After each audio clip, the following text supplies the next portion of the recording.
पढ़ेंगे भाग 3। गोपियां श्री कृष्ण के बारे में बता रही हैं कि श्री कृष्ण हमारे लिए क्या हैं। जब उद्धव ने उन्हें योग संदेश सुनाया तो गोपियां कह रही हैं कि हम ये जो योग साधना के लिए तुम कह रहे हो ये हमारी समझ की बात नहीं है, और हमारे लिए श्री कृष्ण क्या है ये वो इस माध्यम से हारिल पक्षी के माध्यम से बता रही हैं कि हमारी स्थिति हारिल पक्षी के समान है। तो हमारे हरि हारिल की लकड़ी, मन क्रम वचन नंद नंदन उरेह दृढ़ करी पकड़ी, जागत सोवत स्वप्न दिवस निशि कान्हा कान्हा जकरी, सुनत जोग लागत है ऐसो ज्यों करवी ककरी, सूतो व्याधि हमको ले आए देखी सुनी न करी, यह तो सूर तिन्ही ले सौंपो जिनके मन चकरी। अब गोपियां बता रही हैं कि जो चीज तुम हमें सुना रहे हो, जो योग साधना तुम हमें बता रहे हो, उसका बताने का कोई भी अर्थ हमारे लिए नहीं है, क्योंकि हम भगवान श्री कृष्ण से ऐसा प्रेम करती हैं जैसा हारिल पक्षी होता है जो अपने पैरों में हमेशा एक डंडी लेके उड़ता है। तो इतने टाइट से उसने उसको पकड़ा होता है कि वो उड़ान भी भर रहा है और लेकिन उस लकड़ी को उसने अपनी सतह माना है। तो गोपियां भी ये कहती हैं कि हमारे लिए श्री कृष्ण कैसे हैं, जैसे हारिल पक्षी के लिए लकड़ी है। मन क्रम और वचन से हमने अपने मन से, अपने क्रम से, अपने वचन से हमने उनको दृढ़ता से पकड़ लिया। नंद माने श्री कृष्ण के बाबा जिन्होंने उनका लालन पालन किया, नंदन माने बेटा, नंद का बेटा जो है, उर माने हृदय, यह माने इनको, दृढ़ माने दृढ़ता से, करी माने कर लिया, पकड़ लिया। हमने जो नंद के नंदन हैं, मतलब नंद बाबा के जो बेटे हैं श्री कृष्ण, उनको दृढ़ता से पकड़ लिया है। किस प्रकार पकड़ लिया है? जिस प्रकार हारिल पक्षी ने वो डंडी पकड़ी हुई है, जो लकड़ी लेके घूम रहा है। जागत सोवत, जागते हुए भी और सोते हुए भी। जागत माने जागना, सोवत माने सोना, स्वप्न माने सपना, दिवस माने दिन, निशी माने रात, कान्हा कान्हा जकरी माने बोल रही है। हम तो सोते हुए भी, जागते हुए भी, सोते हुए भी, सपने में भी, दिन में भी और रात में भी सिर्फ कान्हा कान्हा की आवाज लगा रही है। तो समझ लो हमारी क्या स्थिति है। सुनत जोग लागत है ऐसो, ये शब्द तो हमने कभी सुना ही नहीं है। और ये जो आप हमें बता रहे हो योग साधना के लिए कि आप योग करो और मुझे भूलो, तो ये हमें पता है कैसा लगता है। जैसे कड़वी ककड़ी अगर मुंह में आती है, कड़वी अगर हम ककड़ी खा रहे हैं और उसका एक कोई टुकड़ा कड़वा मुंह में आता है तो कैसा मुंह कसैला हो जाता है। तो ऐसी ये जो योग संदेश है ना, ये हमारे मुंह को बिल्कुल ऐसा कड़वा कर रहा है जैसे ककड़ी करती है। सूतो व्याधि हमको ले आए, सूतो मतलब ये जो आप व्याधि लाए हो, व्याधि आदि होते बीमारी, ये जो हमें बीमारी लाए हो ना आप, ये योग की बीमारी, तो ये ऐसी बीमारी है ना तो हमने कभी देखा, ना तो हमने कभी सुना और ना हमने कभी किया इस तरीके से। ना तो हमने देखी सुनी ना करी, ना तो देखा है कभी और ना कभी सुना है इस योग के बारे में, ना हमने कभी ये योग किया है, मतलब हमारे बस का नहीं है। यह तो सूर तिन्ही न सौंपो, सूरदास जी कहते हैं कि गोपियां बता रही हैं ये जो तुम योग संदेश हमें सुना रहे हो ना, ये किनको सौंपना है? यह तो सूर तिन्ही ले सौंपो, उनको सौंप दो जाके जिनके मन चक्री, चक्री मन चक्र के समान, जिनका मन अस्थिर होता है, जो आज इस ईश्वर को पूज रहे हैं, कल इस ईश्वर को पूज रहे हैं, उनको सौंपो। ये जो लोग दृढ़ नहीं रह पाते हैं, हम तो दृढ़ हैं, हम तो भगवान श्री कृष्ण के से प्रेम करती हैं और उनको ही हमने अपना मान लिया है, इसलिए हमको ये बीमारी समझ में नहीं आ रही। उन्हें सौंपो जिनका मन चक्री के समान घूमता है। तो पूरे का सार ये है कि गोपियां उस योग संदेश को मानने को तैयार नहीं हो रही है और अपना प्रेम भगवान के प्रति कैसे दिखा रही हैं, जैसे हारिल नाम का पक्षी एक लकड़ी को सतह आधार मानकर उड़ता रहता है, ऐसे ही उन्होंने भगवान को मन से, वचन से, क्रम से ऐसे पकड़ लिया है दृढ़ता से। जो नंद के बेटे हैं अब उनको वो छोड़ने वाले नहीं है। उन्हीं को दिन रात स्वप्न में भी और निशी मन रात में भी, दिन में भी एक ही आवाज लगा रही है, कान्हा कान्हा करके। तो सुनत जोग लागत है ऐसो, ये जो जोग शब्द अगर हमारे कानों में आ रहा है, हमें ऐसे लग रहा है जैसे हमने कड़वी ककड़ी खा ली हो। और ये बीमारी उनको दो आप जिनका मन चक्री के समान घूमता है, मतलब जो अपने निश्चय पर, अपने जो बातों पर दृढ़ नहीं रह पाते, उन्हें समझाइए आपकी योग क्या होता है। उद्धव यह हमारे बस की बात नहीं है। सूरदास के पद भाग 4 पढ़ेंगे हम।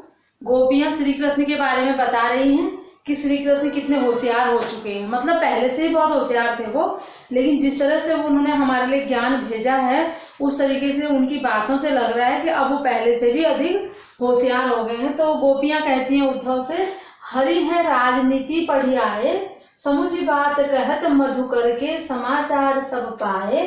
एक अति चतुर होते पहले ही अब गुरु ग्रंथ पढ़ाए, बड़ी बुद्धि जानी जो उनकी जोग संदेश पठाए। उधो भले लोग आगे के परहित डोलत धाये, अब अपने मन फेर पाई हैं चलत जुहुते चुराए। तय क्यों अनिति करे आपुन जय और अनिति छुड़ाए, राजधर्म तो यह सूर जो प्रजा न जाहि सताए। हरि है राजनीति पढ़े आए, हरि माने श्री कृष्ण। अब गोपियां कहती हैं कि उनकी बातों से ऐसा लग रहा है उन्होंने राजनीति भी पढ़ी है, मतलब पॉलिटिक्स भी जान रहे हैं हम कि किस तरीके से हमने बात करनी है। तो उनको देख के लग रहा है कि उन्होंने राजनीति पढ़ ली है। एक समुझी बात कहत मधुकर के, हम समझ गए थे, हम श्री कृष्ण की बात को समझ गए थे पहले से ही, लेकिन अब हमने सब समाचार पा लिए हैं। मतलब अब हमारी बात में जो है पुष्टि हो चुकी है, प्रूव हो चुका है कि जो हम समझ रहे थे उनको, हे मधुकर, अब ये कंफर्म हो गया है कि उनके मन में हमारे लिए कुछ नहीं है, इसीलिए वो योग का संदेश भेज रहे हैं। इसी पर गोपियां कायम है अभी भी।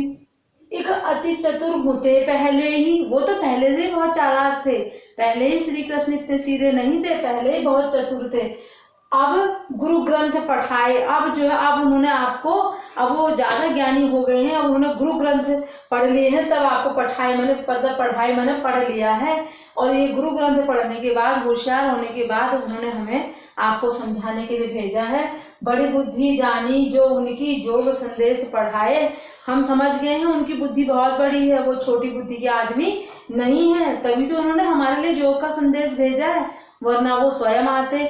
लेकिन श्री कृष्ण हमें बरगलाना चाहते हैं, सोचते हैं कि जो हम गोपियां हैं वो उन्हें भूल जाएंगी। तो गोपियां कहती हैं बहुत बड़ी बुद्धि है उनकी, तभी तो उन्होंने हमारे लिए योग संदेश को भेजा है।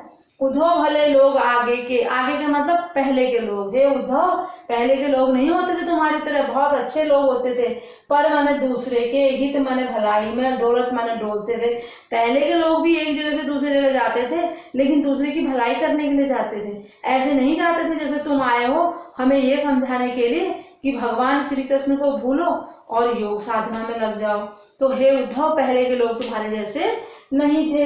अब अपने मन फेर पाई, हमें अपना मन दोबारा चाहिए, फेर माने फिर से, अब अपने माने अपना, चलत जो होते चुराए, चलते हुए जो वो लेकर गए थे ना हमारे मन को, वो वाला मन हमें दोबारा से चाहिए। मतलब हम पहले की तरह रहना चाहती हैं। जब श्री कृष्ण हमारे जीवन में नहीं थे तो पहले हमारा मन हमारा था, लेकिन जब वो चले गए हमारा मन अपने साथ लेकर गए हैं, हमको हमारा मन दोबारा चाहिए।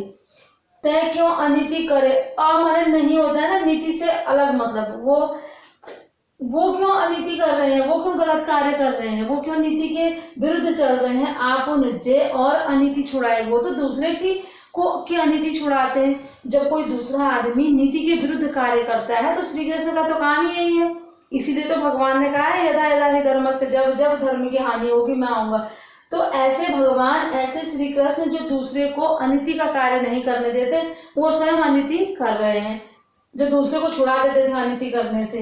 राजधर्म तो यह सूरदास जी कहते हैं कि गोपियां कह रही हैं कि राजा का क्या धर्म होना चाहिए, जो प्रजा न सताए, जो प्रजा को नहीं सताता वही राजा सही मायने में राजा कहलाता है। आप राजा हो, आप इतने बड़े आदमी हो, उसके बाद भी आप हमें सता रहे हो। सताना मतलब हमें भूल जाओ कह रहे हो, और योग साधना को याद करने के लिए कह रहे हो। तो इस प्रकार गोपियां जो है उद्धव से बात कर रही हैं और श्री कृष्ण के बारे में बात कर रही हैं कि उन्होंने हमारे लिए जो समाचार भेजा है हम समझ चुके थे पहले से, लेकिन अब वो और ज्यादा चालाक हो गए हैं। एक तो वो पहले से ही बहुत होशियार थे, अब उन्होंने गुरु ग्रंथ भी पढ़ लिया, मतलब अब और होशियार हो गए।